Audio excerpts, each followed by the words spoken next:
So as you probably already heard, Lazer just got himself into more trouble. Although everything else is pretty much just blown over, like the Blackboy Max situation where he was trying to go on Kai Cenat's stream and do the same aux battles or song wars idea, as well as rejecting going on the No Jumper podcast to do an interview telling Adam22 that he needed 5 bands. However, this time I do have to say he needs to pay his producers. I don't get what the issue is with rappers, especially when they're already up. Just pay the producer like the $20 or $50 for the lease or the exclusive. They're really not that expensive on YouTube, especially when they're tight beats. To just clear them, make everybody happy, and so nobody can come back a year, 2, 3 years later and start asking for big money, because then they have the leverage if you didn't pay up front. But we'll get into that a little bit later. So this whole ordeal arose because the producer of this Asian rock track that blew up on Blackboy Max's stream, when Lazer hopped on an Asian rock beat, that was the category he was given during the song wars, and it happened to be this producer on YouTube's beat. And it's been a few months since that song is released, but since it has actually become his most popular song ever. We're talking millions and millions of streams and well over thousands of dollars of revenue. Now this producer went on their story and said, "I know a lot of you new followers are Asian rock fans, and I just wanted to let you know Lazer took me out of the credits for asking for splits and never paid me for that beat. Song has like 6 million plays across all platforms and is his biggest song." And so of course I had to do my due diligence and check to see if in fact this producer was not credited on any platform, and he's right. It's not on Spotify, it's not on SoundCloud, it's not on YouTube. I don't know where else it would be credited. Maybe Lazer strictly put it on Deezer or one of those random ass platforms, and then he called it a day. Now something to note, to give Lazer maybe some level of defense, even though I still don't think it has enough merit to give him a defense. But regardless, when he made this song, it was on Blackboy Max's stream, and therefore he was just making like a quick non-profit free song on SoundCloud. Actually, I don't even think it was going to be uploaded on SoundCloud. It was just to play on Max's stream. And so why would he at the time buy the beat just to make a quick little song that wasn't going on any platforms or wasn't supposed to make him any money?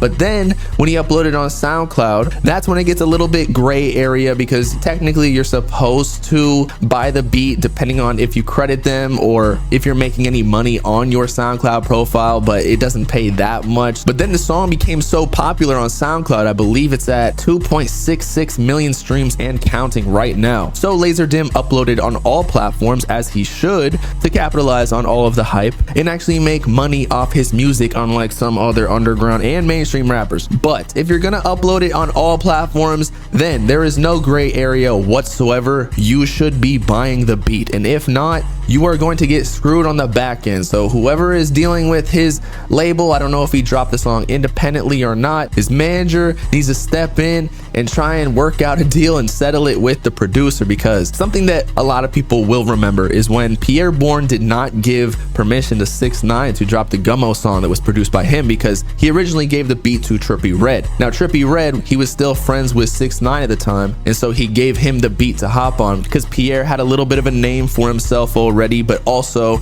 it was just a fire beat, I can't lie. But Pierre Bourne would not give him the permission to clear the song, and therefore 6ix9ine just dropped it himself without paying for it or anything. And so what happened? Yes, the song got hella views and it was on all platforms, but Pierre Bourne and his lawyer, they knocked on 6ix9ine's door like they were the FBI, asking for like 80 to 90% of the song, whereas most of the time producers get like a relatively small amount of the master royalties. Typically producers get somewhere between like 3 to 25% of the masters, depending on their name and marketability. Like Metro Boomin could obviously negotiate for a higher master royalty percentage, similar to Pierre Bourne or Tay Keith or any of the names that you really know about. But the producers more behind the scenes, they'll get the smaller percentage. That's just how the game goes. Now in addition to that, where the producers actually make their bigger bag is from their publishing, or more specifically their songwriting royalties, where they get 50% for quote unquote writing paying the composition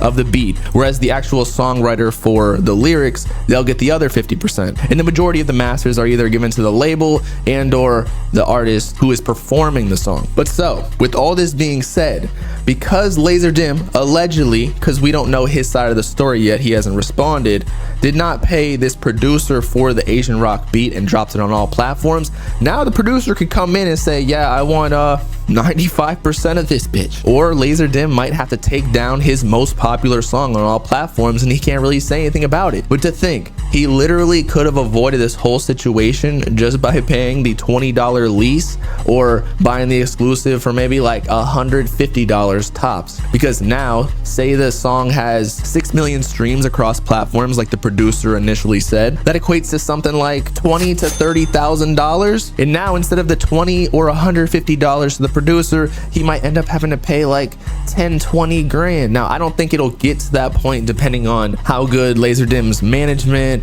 and lawyers and label are, but it's definitely a possibility is what I'm saying. Like, this producer definitely should be compensated and some for even having to beg for the money that he is owed, you know? Because as we all know, producers run this game. These rappers will be ass without the producers. They be carrying like 90% of them. But y'all let me in the comments what you think about this situation. A lot of ignorant fans don't really care about the producer because they just pray to their Lord and Savior Lazer or just their favorite rapper in general, and they can do no wrong. But again, without the producers, these rappers wouldn't even have a career. So don't bite the hand that feeds you. And with that, it's been your boy bobbalam signing off, sending Lazer $20 in Bitcoin because he obviously needs it. Of course, make sure to like and subscribe to the Bob Game if you with it.